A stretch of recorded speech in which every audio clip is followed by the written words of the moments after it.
वो लड़की जिसने आसमान छुआ मगर सुकून जमीन पर ढूंढने निकल पड़ी।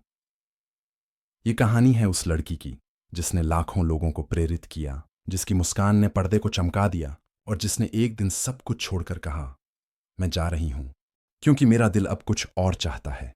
यह कहानी है जायरा वसीम की, दंगल की वह मासूम, सीक्रेट सुपरस्टार की वह जांबाज जो एक दिन खुद अपनी जिंदगी की सबसे कठिन भूमिका निभाने लगी, खुद से जंग की भूमिका। जायरा वसीम का जन्म 23 अक्टूबर 2000 को श्रीनगर, जम्मू कश्मीर में हुआ। पिता जाहिद वसीम बैंक मैनेजर थे और मां जरीन वसीम एक शिक्षिका। घर में शिक्षा और सादगी का माहौल था। बचपन से ही जायरा दूसरों से अलग सोच रखती थीं। वे अक्सर कहानियों और किरदारों में खो जाती थीं। कभी शीशे के सामने डायलॉग बोलती, कभी काल्पनिक किरदारों की नकल करती। उन्हें महसूस करने की कला आती थी और यही उनकी पहली अभिनय कक्षा थी। साल 2015 में किस्मत ने जायरा के दरवाजे पर दस्तक दी। निर्देशक नितेश तिवारी की फिल्म दंगल के लिए ऑडिशन हुआ। उन्होंने कम उम्र की गीता फोगाट की भूमिका के लिए ऑडिशन दिया। उनकी मासूमियत और सच्चे हाव भाव ने सबका दिल जीत लिया। कुछ हफ्तों बाद फोन आया, तुम सिलेक्ट हो गई हो। ये पल उनके लिए सपनों के पूरे होने जैसा था। फिल्म की शूटिंग आसान नहीं थी। वो रोज ट्रेनिंग करती, रेसलिंग सीखती और खुद को किरदार में ढालती। 2016 में जब दंगल रिलीज हुई, पूरी दुनिया ने उन्हें पहचान लिया। फिल्म ब्लॉकबस्टर बनी और जायरा को राष्ट्रीय पुरस्कार समेत कई सम्मान मिले। वो लाखों दिलों की धड़कन बन गईं। लेकिन शायद अंदर ही अंदर कुछ टूटा हुआ था जो सबकी नजरों से उछल रहा। दंगल की सफलता के बाद जायरा को फिल्म सीक्रेट सुपरस्टार में मुख्य भूमिका मिली। ये कहानी थी एक ऐसी लड़की की जो गाने का सपना देखती है लेकिन समाज और परिवार की बंदिशों में बंधी है। किरदार का नाम था इंसिया और इस किरदार में जैसे जायरा ने अपनी ही जिंदगी जी ली। वो लड़की जो गुमनाम रहकर भी अपने सपनों को आवाज देती है। फिल्म ने भावनाओं को झकझोर दिया। जायरा के अभिनय को सराहा गया। उन्हें कई अवार्ड मिले। हर तरफ उनकी तारीफें थीं, मगर पर्दे के पीछे वो एक अलग जंग लड़ रही थीं, खुद से। दंगल की रिलीज के बाद विवादों की शुरुआत हुई। कुछ कट्टरपंथी लोगों ने जायरा को निशाना बनाया। कारण था एक कश्मीरी मुस्लिम लड़की का फिल्मों में काम करना। कई लोगों ने कहा कि यह इस्लाम के खिलाफ है। कुछ ने राजनीतिक बयान दिए। जायरा पर इतना दबाव पड़ा कि उन्होंने सोशल मीडिया पर माफी मांगी। हालांकि उन्होंने कोई गलती नहीं की थी। ये माफी असल में एक चुप्पी की चीख थी, एक किशोरी की जो दो दुनियाओं के बीच फंस गई थी। एक तरफ पहचान का बोझ, दूसरी तरफ अपने सपनों की चाह। दिसंबर 2017 में जायरा दिल्ली से मुंबई जा रही थी। उन्होंने इंस्टाग्राम पर एक लाइव वीडियो में बताया कि एक यात्री ने फ्लाइट में उन्हें हैरान और परेशान किया। वो रोते हुए बोली, उस आदमी ने 2 घंटे तक मेरी गर्दन पर पैर रखे रखा। मैंने बार बार कहा, मगर किसी ने मदद नहीं की। वीडियो वायरल हुआ, पूरा देश गुस्से में था। लेकिन कुछ लोगों ने जायरा पर ही सवाल उठाने शुरू कर दिए। किसी ने कहा पब्लिसिटी स्टंट, किसी ने कहा ओवर रिएक्शन। इस घटना ने जायरा के मन पर गहरा असर छोड़ा।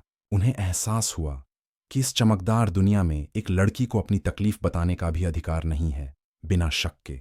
जून 2019 में जायरा ने एक लंबा इंस्टाग्राम पोस्ट डाला जिसमें लिखा था, मैं फिल्म इंडस्ट्री छोड़ रही हूं क्योंकि ये मेरे ईमान में दखल डाल रही है। पूरा देश चौंक गया। उन्होंने आगे लिखा, फिल्मी दुनिया में आकर मैंने अपनी रूह खो दी थी। मैं खुश दिखती थी मगर अंदर से खाली थी।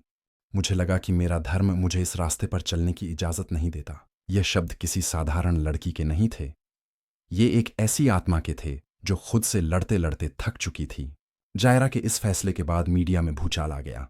कुछ लोगों ने उनके निर्णय की सराहना की, कहते हुए कि यह उसकी जिंदगी है, उसका चुनाव है। हर इंसान को अपने ईमान और अंतरात्मा के अनुसार जीने का हक है। लेकिन कुछ लोग ऐसे भी थे जिन्होंने कहा वो पीछे चली गई। कुछ ने धर्म को दोष दिया, कुछ ने कहा कि वो दबाव में है। बहसें हुईं, लेख लिखे गए, लेकिन कोई यह नहीं समझ पाया कि यह जायरा की व्यक्तिगत लड़ाई थी। फिल्म इंडस्ट्री छोड़ने के बाद जायरा ने धीरे धीरे सब कुछ छोड़ दिया। सोशल मीडिया बंद कर दिया, इंटरव्यू देना बंद कर दिया।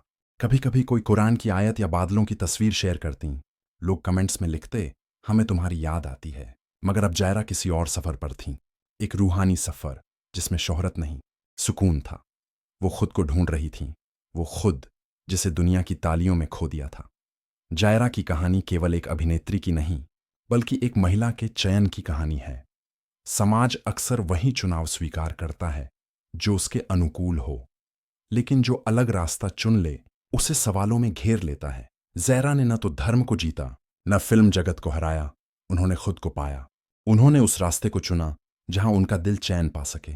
ये कहानी है आवाज और आस्था के बीच पुल बनाने की। एक बार उनसे पूछा गया, क्या तुम्हें शोहरत की कमी महसूस होती है?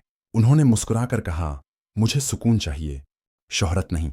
मुझे अल्लाह की रजा चाहिए, लोगों की वाहवाही नहीं। ये शब्द साधारण नहीं, बल्कि जीवन की गहराई है। वो अब पर्दे पर नहीं दिखती, लेकिन लाखों लोगों के दिलों में आज भी चमकती हैं। एक प्रेरणा, एक हिम्मत, एक कहानी के रूप में। जायरा वसीम ने फिल्मों की दुनिया छोड़ी, लेकिन उन्होंने खुद की दुनिया पाली। उन्होंने सिखाया कि सफलता सिर्फ नाम और पैसे से नहीं, बल्कि आत्मा की शांति से मापी जाती है। आज वो कैमरों से दूर हैं, पर उनकी कहानी उन सभी के भीतर जिंदा है जो अपने अंदर की आवाज सुनने की हिम्मत रखते हैं। मैं अब वो नहीं हूं जो पहले थी, मगर अब मैं वही हूं जो हमेशा बनना चाहती थी।